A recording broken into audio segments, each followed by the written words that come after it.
হাওড়াঞ্চলে অতিবৃষ্টিজনিত জলাবদ্ধতায় ফসলি জমি তলিয়ে যাওয়ায় ক্ষতিগ্রস্ত কৃষকদের জন্য ৩ মাসের কৃষি প্রণোদনা হিসেবে খাদ্য ও মানবিক সহায়তা প্রদানের লক্ষ্যে তালিকা সংগ্রহের পর যাচাই বাছাই কার্যক্রম শুরু হয়েছে।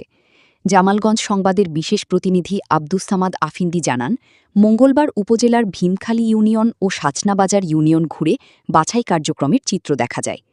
জানা যায়, জেলা প্রশাসকের ত্রাণ ও পুনর্বাসন শাখার স্মারক অনুযায়ী জামালগঞ্জ উপজেলাতেও ক্ষতিগ্রস্ত কৃষকদের তালিকা প্রস্তুতের পর বাছাই কার্যক্রম চলছে। এ পর্যন্ত উপজেলার ৬টি ইউনিয়নে মোট ১৭,৬৫৯ জন কৃষকের আবেদন জমা পড়েছে। এর মধ্যে ফেনারবাগ ইউনিয়নে ৪,৪১৮ জন, জামালগঞ্জ সদর ইউনিয়নে ২,৬০৫ জন, বেহেলি ইউনিয়নে ২,৭২৬ জন, সাচনাবাজার ইউনিয়নে ২,৭০০ জন, ভীমখালী ইউনিয়নে ৩,৬১০ জন এবং জামালগঞ্জ উত্তর ইউনিয়নে ১,৬০০টি আবেদন জমা পড়েছে। ক্ষতিগ্রস্ত কৃষকদের তালিকা যাচাই বাছাই ও ডেটাবেস তৈরির লক্ষ্যে প্রতিটি ইউনিয়নে পৃথক কমিটি গঠন করা হয়েছে।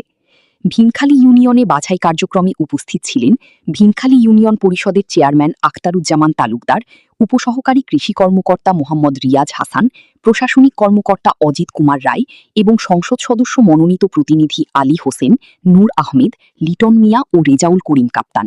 এছাড়াও ১, ২ ও ৩ নম্বর ওয়ার্ডের মহিলা মেম্বার মিনারা আক্তার, সকল ইউপি সদস্য সহ এলাকার গণ্যমান্য ব্যক্তিরা উপস্থিত ছিলেন।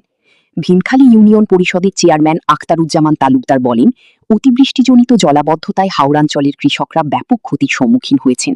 সরকারি নির্দেশনা অনুযায়ী প্রকৃত ক্ষতিগ্রস্ত কৃষকদের তালিকা স্বচ্ছতা ও নিরপেক্ষতার ভিত্তিতে যাচাই বাছাই করা হচ্ছে, যাতে কোনো প্রকৃত কৃষক বাদ না পড়ে। মাঠ পর্যায়ে কৃষকদের তথ্য যাচাই করে ডেটাবেস প্রস্তুত করা হচ্ছে এবং প্রধানমন্ত্রীর মানবিক সহায়তা যেন প্রকৃত ক্ষতিগ্রস্ত কৃষকদের হাতে পৌঁছে সে লক্ষ্যে স্থানীয় জনপ্রতিনিধি, কৃষি বিভাগ ও প্রশাসন সমন্বিতভাবে কাজ করছে।